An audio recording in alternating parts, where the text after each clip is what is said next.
Whoa. Only kidding, guys. Hope you're doing well. Welcome back to my channel once again here on YouTube for this spooktacular WCW Halloween Havoc 1989 custom DVD review. And this was kindly put together by a good friend of mine, and he's helping me build up an entire library, hopefully, of WCW pay-per-views and best-ofs on custom DVD, because the tapes are becoming an absolute nightmare to try and find that aren't bootlegs, etc., which is a bit hypocritical because of this DVD, but you get what I mean. I'd like to have had the original tapes, and I'm also having problems with VHS tape players at the moment. Both of mine are dead currently. I'm still waiting on another one to arrive.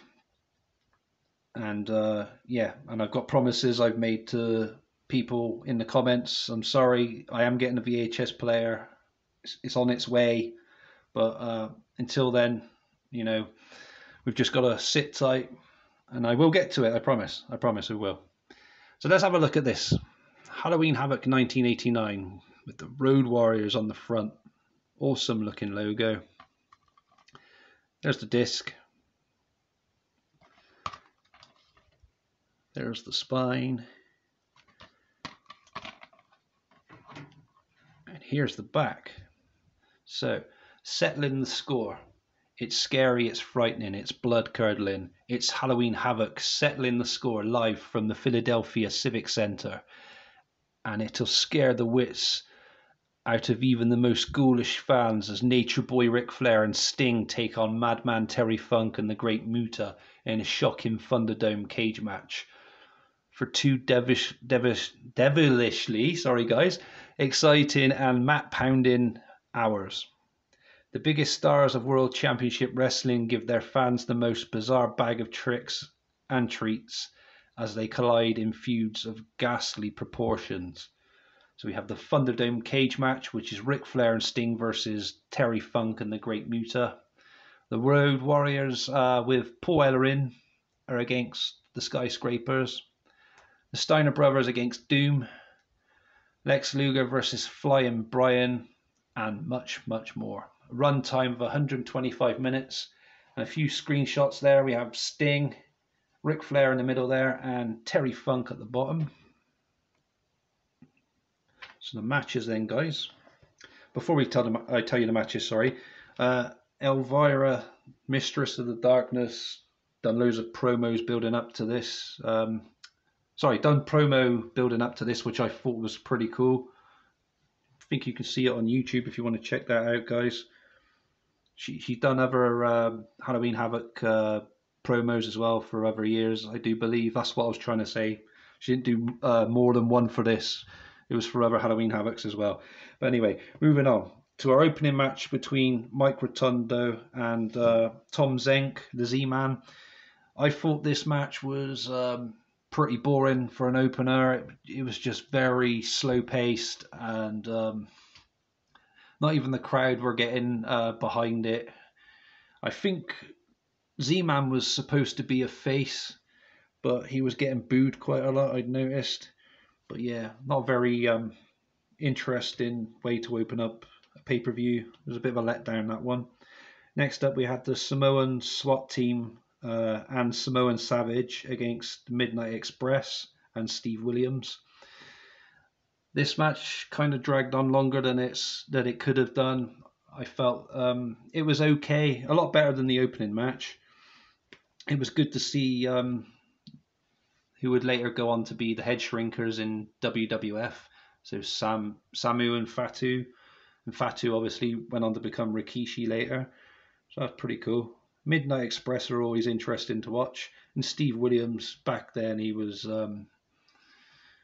like a wall pretty much. Really hard to take down. Big guy.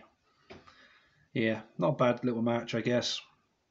But could have been better. Could have been shorter, is what I meant to say. So next up we had the Cuban Assassin. Yes, guys, that's his name. Against Tommy Rich.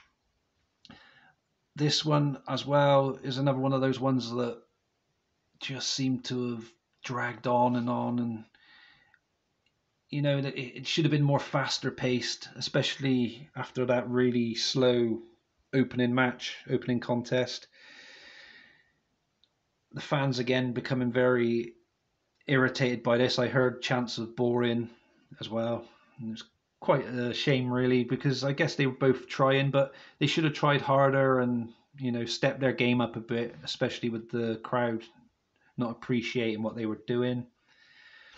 We had the Dynamic Dudes against the Freebirds, and that was a really good match. I did like watching the Freebirds back in the day. They were a good tag team, good stable. And I was looking at the Dynamic Dudes and Shane Douglas, how young he looks here on this pay-per-view. Wow. But yeah, that was a really good match, and I did enjoy that one. We had Doom next against the Steiner brothers, and Doom were assisted by Woman. Woman, before this pay-per-view, she was pretending to be a female fan, and hanging around Rick Steiner a lot, and basically trying to get into the company, find a way into the company, and she did, and she turned out to be, to have a plan up her sleeve after all that. And she brought in Doom, who were called Doom 1 and Doom 2 at this time. Butch Reed and Ron Simmons both wore black tights and black masks, and yeah, they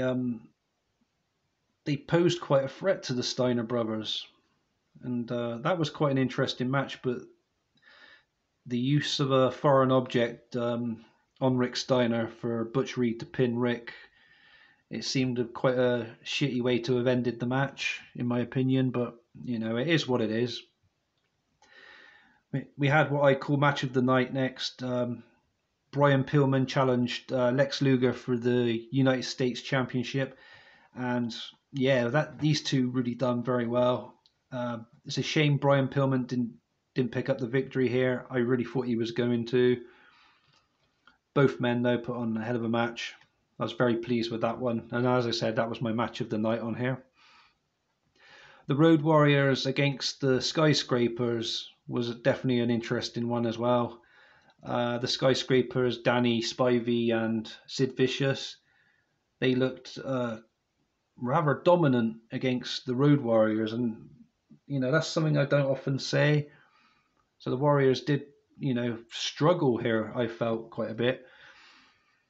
And this match as well, similar to the Doom versus Steiner brothers match, a bit of a letdown because we had a DQ finish here as well, and that's a shame because I was really getting into that one and enjoying that match. But that's the way it goes, I guess. Crazy booking, especially for a major pay-per-view as well, to have two tag team matches end in such a stupid way. Just my opinion though, guys. Then we go to our main event, which is a Thunderdome cage match. Sting and Ric Flair against Terry Funk and the Great Muta, with Bruno Sammartino as the special guest referee. And basically, they'd promoted this match to be like an electric kind of cage match. So if you touch any of the cage at the sides, you're going to get electrocuted. Well, unfortunately, that wasn't the case. So they kind of lied to us about that. So it was a bit of a letdown. The cage was pretty much climbed on quite a bit during the match. We also had ropes hanging down, which Sting took advantage of, pretending to be Tarzan to do like a move, swinging through the air to kick, I think it was Funk, which was pretty cool. We had a very strange finish to the match though. The Great Muta began attacking Bruno Sammartino, who was the special guest referee, and then Sammartino just like laid him out. It was very bizarre.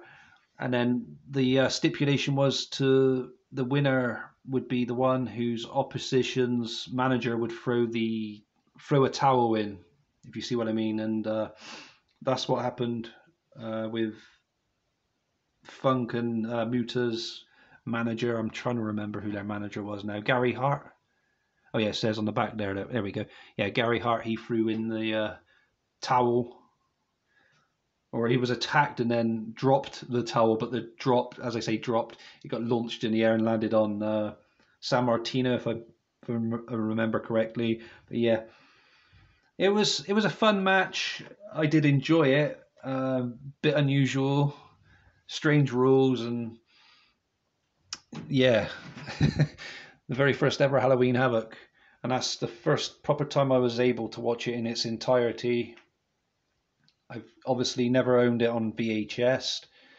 I know it's on the WWE network, but I've explained before I don't really bother with that because I don't see the point of having it. Well, I do see the point in it. It's a good idea, but I prefer having physical copies because they could be taken down any time. Do you see what I mean? Any of those pay-per-views for licensing purposes or whatever.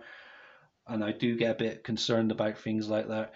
And it's good just to have in a library, in my own personal library, in my own collection, so I can go to any time like I've chose today to review this. And yeah, so guys, I give this a score of 5 out of 10. Only yeah, that main event was okay. Like I said, it was quite entertaining. It was okay, but a bit of a strange one. And I did enjoy the Luger Pillman match. The tag matches would have been so much better and would have bumped the score up for me overall if they both didn't have stupid DQ finishes. And then, like I said, the opening contest between Tom Zenk and Mike Rotundo, absolutely strange. But it is what it is. I'm not going to complain about it. So as I said, yes, that's my overall score for it, guys. Have you seen this very first ever Halloween Havoc? Would you want to comment about it? Chat about it with me? Let me know in the comments below. Give me a like if I deserve one today. Subscribe as well, by all means. I'll be grateful to you. I do appreciate that. I'm sorry about the long absence, personal health issues, but yeah, hopefully I'll be back with some more videos, a bit more frequently if I can. But until next time, guys, I'll see you soon. Have a good Halloween if I don't do another video before then. I'm hoping to, but we'll see. Stay safe. Peace.